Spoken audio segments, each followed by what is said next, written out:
और अब बात राहुल गांधी की करेंगे। राहुल गांधी एक बार फिर एक्सपोज हो गए हैं और इस बार एक्सपोज कहां हुए हैं? पुणे में राहुल गांधी के गूंज कार्यक्रम को लेकर बीजेपी ने एक बार फिर कांग्रेस और राहुल गांधी पर निशाना साधा।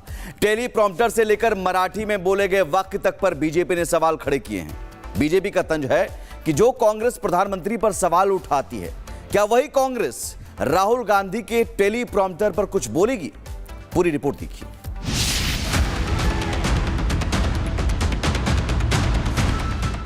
दूसरों के टेलीप्रॉम्प्टर पर सवाल, लेकिन अपने मंच पर कैमरा घुमा तो कहानी की पूरी सच्चाई नजर आ गई।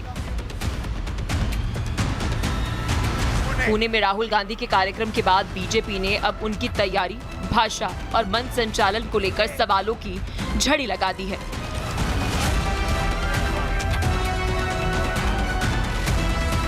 राहुल गांधी की एक तस्वीर बीजेपी ने सोशल मीडिया पर साझा की और दावा किया कि उनके पीछे लगी 2 स्क्रीन टेलीप्रॉम्प्टर थी।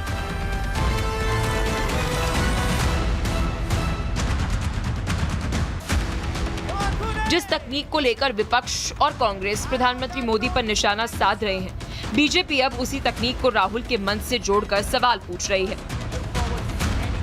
बीजेपी का आरोप है कि राहुल ने पुणे के कार्यक्रम में टेलीप्रॉम्प्टर का इस्तेमाल किया। उनकी सेल्फी में वो टेलीप्रॉम्प्टर नजर भी आ रहा है।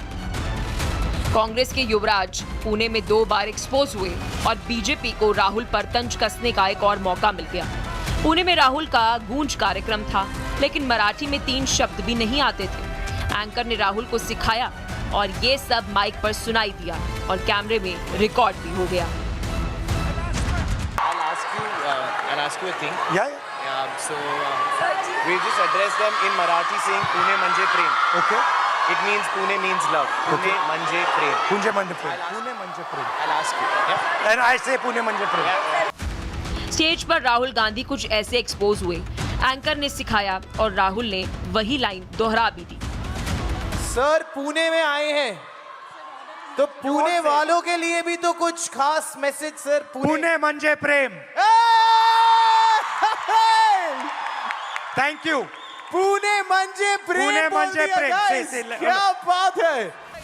वीडियो सामने आया तो गोवा बीजेपी ने इसे लेकर राहुल गांधी पर तंज भी कसा। पोस्ट में लिखा, माइक चालू था, राहुल तुमसे नहीं हो पाएगा। बीजेपी ने राहुल के इस अंदाज को उनकी राजनीतिक तैयारी पर सवाल खड़ा करने का जरिया बना दिया। लेकिन सवाल सिर्फ पुणे महणंजे प्रेम का नहीं था। सवाल उस सियासी दोहरे मापदंड का है जिस पर बीजेपी कांग्रेस को घेर रही है। अगर टेलीप्रॉम्प्टर किसी नेता की कमजोरी का सबूत है तो कसौटी एक जैसी क्यों नहीं? Bureau report, Republic Bharat. और इन सबके बीच सिख दंगों के दोषी रहे सज्जन कुमार को लेकर कांग्रेस में घमासान मचा हुआ है।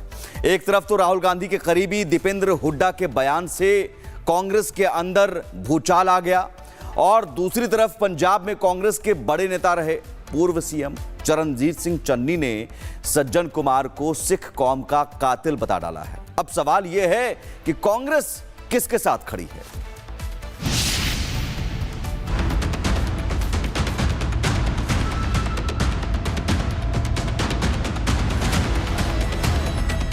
एक बयान ने कांग्रेस की मुश्किलें बढ़ा दी हैं। सिख दंगों के दोषी रहे सज्जन कुमार को लेकर कांग्रेस के भीतर ही सुर अलग अलग हो गए हैं और अब सवाल सिर्फ सज्जन कुमार पर नहीं, कांग्रेस के स्टैंड पर भी उठ रहे हैं। राहुल गांधी के आवास के बाहर सिख समुदाय का प्रदर्शन हुआ। सज्जन कुमार को कांग्रेस नेताओं की तरफ से हीरो और रोल मॉडल बताए जाने पर जमकर नारेबाजी हुई। पुतला भी फूंका गया और राहुल गांधी से जवाब भी मांगा गया। वजह बनी कांग्रेस सांसद और राहुल गांधी के करीबी दीपेंद्र हुड्डा की वो टिप्पणी, जिसमें उन्होंने सज्जन कुमार को ऐसी शख्सियत बताया जिनसे लोगों का जुड़ाव मिसाल था।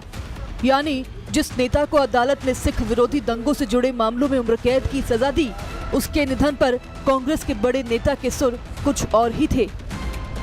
देश के राजनीतिक क्षितिज पे एक ऐसी क्षति हुई है जिसकी पूर्ति संभव नहीं है। सज्जन कुमार जी न सिर्फ दिल्ली देहात, पूरे उत्तर भारत की ऐसी शख्सियत थे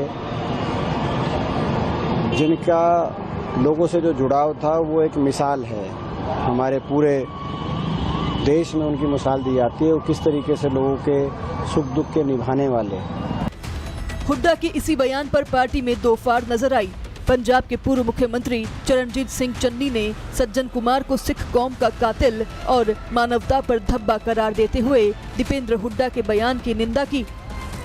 ਸੱਜਣ ਕੁਮਾਰ ਜਾਖੜ ਇਹ ਸਿੱਖ ਕੌਮ ਦੇ ਲੋਕਾਂ ਦਾ ਦਿੱਲੀ ਦੇ ਵਿੱਚ ਕਾਤਲ ਹੈ। ਇਸ ਨੇ ਮਾਨਵਤਾ ਨੂੰ ਸ਼ਰਮਸਾਰ ਕੀਤਾ ਹੈ। ਇਹਨੂੰ ਦੇਸ਼ ਦੀ ਅਦਾਲਤ ਨੇ ਦੋਸ਼ੀ ਮੰਨ ਕੇ 2 ਵਾਰ ਉਮਰ ਕੈਦ ਕੀਤੀ। ਅਲੱਗ-ਅਲੱਗ ਕੇਸਾਂ 'ਚ 2 ਵਾਰ ਇਹਨੂੰ ਦੂਰੀ ਉਮਰ ਕੈਦ ਹੋਈ ਵੀ, ਯਾਰ ਉਮਰ ਕੈਦ ਭੁਗਤ ਰਿਹਾ ਸੀ। ਜੇਲ੍ਹ ਵਿੱਚ ਇਹਦੀ ਮੌਤ ਹੋਈ ਹੈ। ਇਹ ਇੱਕ ਇਨਸਾਨੀਅਤ ਤੇ ਧੱਬਾ ਹੈ। ਇਹਦੀ ਜਿੰਨੀ ਨਿੰਦਾ ਕੀਤੀ ਜਾਵੇ ਉਨੀ ਘੱਟ ਹੈ। विवाद बढ़ा तो दीपेंद्र हुड्डा ने सफाई दी।